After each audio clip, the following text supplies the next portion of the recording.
Happy fathers day માટે બેટા રોંપડો પાડી દેની ફેસબુક વોટ્સએપ વીસેટ ટ્વિટર इंस्टाग्राम माते पापा फोटो लेन मिस यू पापान आई लव यू पापान पापा वो हैन अरे बन पूछो ते माँ बाप कभी सेवा करी कभी माँ बाप ने सही ढंगो खाणो खाणो कभी माँ बाप ने जान प्यारो बदलाया कभी माँ बाप केवड़ो कोण मन्यो माँ बाप थारे लिए कियो माँ बाप थाने पढ़ने वास्ते कितनी कोशिश कर रहा है कोणी नहीं मने पण व्हाट्सएप माते फेसबुक माते इंस्टाग्राम माते स्थिति कहीं लगाओ कहीं पर मैंने कौन मणी बताओ अरे मैंने को बताने नहीं हवे सेवा करो जना काम आई बताने कहीं नहीं हवे दिखावा नहीं करना। अरे भाई फूल कभी दो बार नहीं खिलते, जन्म कभी दोबारा नहीं मिलता, मिलने में तो हज़ारों मिल जाते हैं यारों, लेकिन हज़ार गलतियों माफ़ करने वाले माँ बाप कभी दोबारा नहीं मिलते। हज़ारों गलतियाँ माफ़ करने वाले माँ बाप कभी दोबारा नहीं मिलते। वही जन्नत है, वही स्वर्ग है, वही मंदिर है, उसकी पूजा करो ना आप। दोरा लगे हवार लगे कोई फ़र्क नहीं पड़े, सच है। नमस्कार साथियों, आप सभी का द यूनिक एकेडमी के यूट्यूब चैनल में बहुत बहुत स्वागत है। आज हम वेरी इंटरेस्टिंग टॉपिक लेकर आए हैं, objective type question, the unique talent science quiz, जिसमें टॉपिक रहेगा जेनेटिक्स, आनुवंशिकी। ये लेसन पूरा हो गया है। जिस विद्यार्थी ने, जिस दोस्त ने ये लेसन पूरा विधिवत पढ़ा है वो आसानी से इन क्वेश्चन को सॉल्व कर सकता है। और ये क्वेश्चन वो है जो कंपटीशन एग्जाम में पूछे गए, कई बार कंपटीशन एग्जाम में पूछे गए क्वेश्चन है, वो मैं आपके लिए लाया हूँ। इन क्वेश्चन को आप सॉल्व करके देखो, आपको बहुत सारी चीज़ें सीखने को मिलेगी। देखिएगा, पहला मटर के पादप का वानस्पतिक नाम है। मटर का वानस्पतिक है नाम, देखिएगा मटर का वानस्पतिक है नाम है, वानस्पतिक नाम है यहाँ पर, है ना। तो मटर का वानस्पतिक नाम है प्रोसोपिस सिनेरिया। अब प्रोसोपिस सिनेरिया है राजस्थान का कल्प वृक्ष। किसको कहते हैं? राजस्थान का कल्प वृक्ष खेजड़ी। राजस्थान का कल्प वृक्ष खेजड़ी का वानस्पतिक नाम है प्रोसोपिस सिनेरिया, ध्यान रखना। दूसरा है पाइसम सैटाइवम, यस, यही है मटर का पादप का वैज्ञानिक नाम, पाइसम सैटाइवम। तीसरा है टेकोमेला अंडुलेटा। ये क्या है? ये मारवाड़ का सागवान है दोस्तों, मारवाड़ का सागवान, अपनी भाषा में कहते हैं ना रोइडा, और रोइड और वैज्ञानिक नाम हो भाई। प्रोसोपिस सिनेरिया राजस्थान का कल्प वृक्ष खेजड़ी है। खेजड़ी से सांग प्राप्त होती है, सांगरी से सब्जी बनाई जाती है, बहुत ही प्रसिद्ध है राजस्थान में, पश्चिमी राजस्थान में। टेकोमेला अंडुलेटा मारवाड़ का सागवान, रोइडा है, रोइडा का वैज्ञानिक नाम है। और अगला है होमोसेपियंस। होमोसेपियंस है मानव, मनुष्य का वैज्ञानिक नाम है, मनुष्य का वैज्ञानिक नाम है होमोसेपियंस। तो मटर का वानस्पतिक नाम क्या है? पाइसम सैटाइवम है। खेजड़ी का हो गया प्रोसोपिस सिनेरिया, खेजड़ी कल्प वृक्ष है। टेकोमेला अंडुलेटा मारवाड़ का सागवान, रोइडे को कहते हैं, रोइडे का है। और होमोसेपियंस किसका है? मानव का। तो मटर का वानस्पतिक नाम हुआ Pisum sativum, that is clear. Second question है आनुवांशिकी का जनक कौन है? आनुवांशिकी को इंग्लिश में जेनेटिक्स भी कहा जा सकता है, ध्यान रखना। तो आनुवांशिकी का जनक कौन है? अब आनुवांशिकी की शब्द का जनक पूछे या आनुवांशिक शब्द का प्रतिपादन किसने किया पूछे, दो चीज पूछी जाती है इसमें। तो आनुवांशिकी का जनक, फादर ऑफ जेनेटिक्स किसको कहते हैं? ये तो कहते हैं मेंडल को, इसमें ऑप्शन राइट है। बट आनुवांशिकी या जेनेटिक्स शब्द का प्रतिपादन बेटसन ने किया, ध्यान रखना। आनुवांशिकी का जनक ग्रेगर जॉन मेंडल को कहा जाता है, लेकिन आनुवांशिकी शब्द का प्रतिपादन बेटसन ने किया था, जेनेटिक्स शब्द का प्रतिपादन बेटसन ने किया था, ध्यान रखना। इधर है स्पेंसर। स्पेंसर ने वंशागति शब्द का प्रतिपादन किया था। वंशागत को इंग्लिश में कहते हैं हेरिडिटी।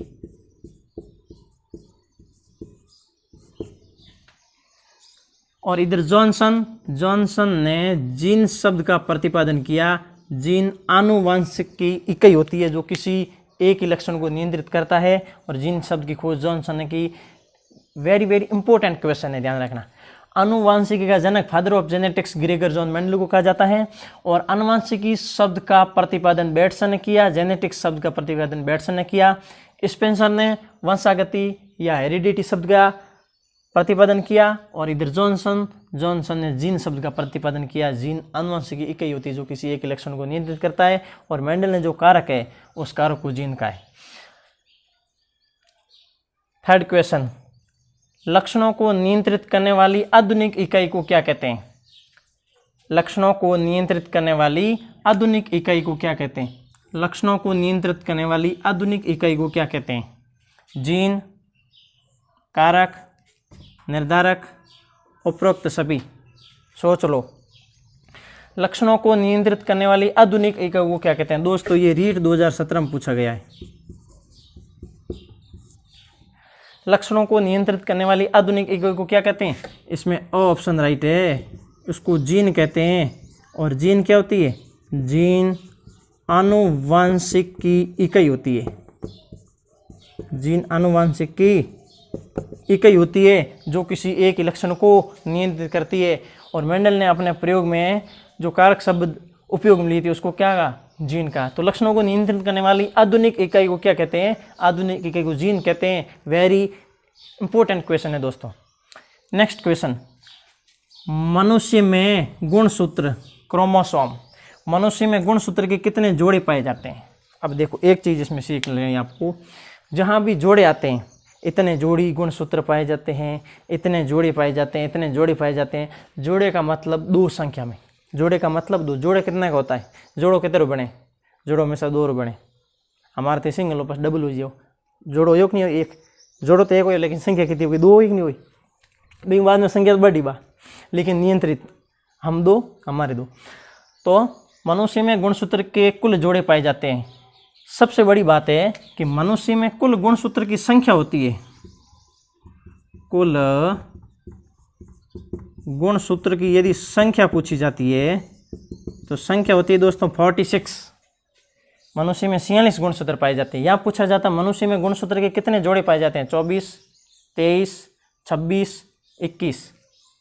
मनुष्य में कितने गुणसूत्र पाए जाते हैं? 46। तो जोड़े कितने हुए? 23 के। कौन सा ऑप्शन राइट है? वो ऑप्शन राइट। मनुष्य में गुणसूत्र की संख्या 46 होती है, लेकिन जब जोड़े के रूप में पूछा जाए उस समय 46 मत करना। या तो ऑप्शन है नहीं 46 आ जाए तो आप सही कर दोगे, दैट इज रॉन्ग प्रोसेस, वो गलत होगा। मनुष्य में गुणसूत्र के कुल जोड़े होंगे 23, संख्या होगी 46। नेक्स्ट 5वां क्वेश्चन है, सामान्यतः जनरली किसी जीन के कितने युग्म विकल्पी होते हैं? एलील कितने हो सकते हैं ज़्यादा से ज़्यादा? किसी जीन के कितने युग्म विकल्पी होते हैं? अब इधर देखो, युग्म विकल्पी पर एक चीज़ क्लियर करते हैं कि युग्म विकल्पी दो प्रकार होते हैं, आप भली बात ही जानते हैं, सम युग्मजी और विषम युग्मजी। सम युग्मजी और विषम युग्मजी। युग्म का मतलब जोड़ा, युग्म का मतलब जोड़ा। सम मैंने समान, विषम मैंने भिन्न। अब ये क्या है? ये समान है, और ये क्या है? एक दूसरे से भिन्न है, तो विषम युग्मजी। ये दोनों समान, ये दोनों समान, तो सम युग्मजी। अब यहाँ क्या पूछा है? सामान्यतः किसी जीन के कितने युग्म विकल्पी होते हैं? ये कितने युग्म विकल्पी है? ये कितने युग्म विकल्पी है? ये कितने युग्म विकल्पी है? 6 होते हैं, 4 होते हैं, 2 होते हैं, या 8 होते हैं? या हमेशा जोड़े के रूप में पाए जाएंगे, और जोड़े में संख्या कितनी होगी? 2। तो सामान्यतः किसी जीन के कितने युग्म विकल्प होंगे? 2 युग्म विकल्प होंगे, या तो कैपिटल टी या स्मॉल टी, या कैपिटल टी स्मॉल टी। इसको कहेंगे सम युग्मजी लंबा, सम युग्मजी बौना, विषम युग्मजी लंबा। अब आप भली बात जानते हो। नेक्स्ट क्वेश्चन, मेंडल ने कितने विपराक्षी लक्षणों के युग्म अपने प्रयोग में लिए? मेंडल ने जब मटर के पौधे पर अध्ययन किया था उस समय कितने विपराक्षी लक्षणों के युग्म अपने प्रयोग में चुने? कितने लक्षणों के युग्म अपने प्रयोग में लिए थे? 7, 6, 8, 12। मैंने आपको इस लेसन में 6 बार मैंने बता चुका हूँ कि मेंडल ने 7 विपराक्षी लक्षणों के युग्म अपने प्रयोग के लिए चुने। आपको बताया था कितने? इसमें ऑप्शन कौन सा? ऑप्शन राइट होगा, ध्यान रखना। 7 युग्म, 7 विपराक्षी लक्षणों के युग्म अपने प्रयोग में लिए। और प्रयोग में कौन सा पादप चुना? मटर। मटर का वैज्ञानिक नाम है Pisum sativum. That is clear. Next, एक संकर संकरण की F2PD में कितने प्रकार के जीनोटाइप बनते हैं? दैट इज इंपॉर्टेंट क्वेश्चन और ये याद होना चाहिए आपको। एक संकर संकरण की F2PD में कितने प्रकार के जीनोटाइप बनते हैं? यहाँ पर भी थोड़ी प्रॉब्लम आएगी आपके, और ये F2PD में भी आपकी प्रॉब्लम आएगी ना, लेकिन नहीं आने देंगे, नो प्रॉब्लम, जुड़े रहिए हमारे साथ। सबसे पहले जब मेंडल की नियमों की बात करते हैं, आनुवंशिकता के नियमों की बात करते हैं, वंशागति के नियमों की बात करते हैं, तो आनुवंशिकता या वंशागति या मेंडल ने 3 नियम दिए थे। पहला नियम प्रभाविता का नियम, दूसरा नियम पृथक्करण का नियम या विसंयोजन का नियम या युग्मकों की शुद्धता का नियम, और तीसरा नियम स्वतंत्र अवयव का नियम। जिसमें पहला नियम और दूसरा नियम मेंडल के एक संकर संकरण के परिणाम पर आधारित है, जबकि तीसरा नियम अर्थात स्वतंत्र अवयव का नियम वो द्विसंकर संकरण के परिणाम पर आधारित है, याद रखना। तो एक संकर संकरण की F2PD में कितने प्रकार के जीनोटाइप बनते हैं? अब यहाँ पर आपको यह ध्यान रखना कौन सा नियम लगाया मेंडल ने। देखो आपके यहाँ मेंडल का यहाँ पर कौन सा नियम लगता है? पहला नियम में तो F1PD प्राप्त हुई, प्रभावित नियम तो लगेगा नहीं। एक संकर संकरण की F2PD में कितने प्रकार जीनोटाइप प्राप्त होंगे? दूसरे नियम और तीसरे नियम में आपने F2PD निकाल दी। तो दूसरा नियम आपको पता है एक संकर संकरण के परिणाम पर आधारित था, और तीसरा नियम द्विसंकर संकरण के परिणाम पर आधारित था। तीसरा नियम भी नाम लगेगा, कौन सा नियम लगेगा? दूसरा नियम लगेगा। तो एक संकर संकरण की F2PD में कितने प्रकार के जीनोटाइप बनते हैं? अब यहाँ पर जीनोटाइप और फिनोटाइप मैंने आपको बताया था, कभी कभी हिंदी में भी पूछा जाता है और कभी कभी इंग्लिश में भी पूछा जाता है।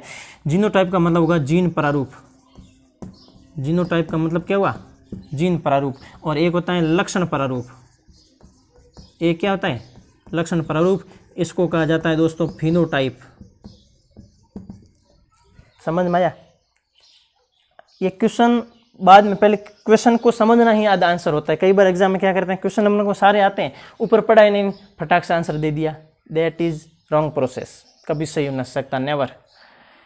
क्वेश्चन को पढ़ना, समझना, चिंतन करना ही 70% आंसर है उनका।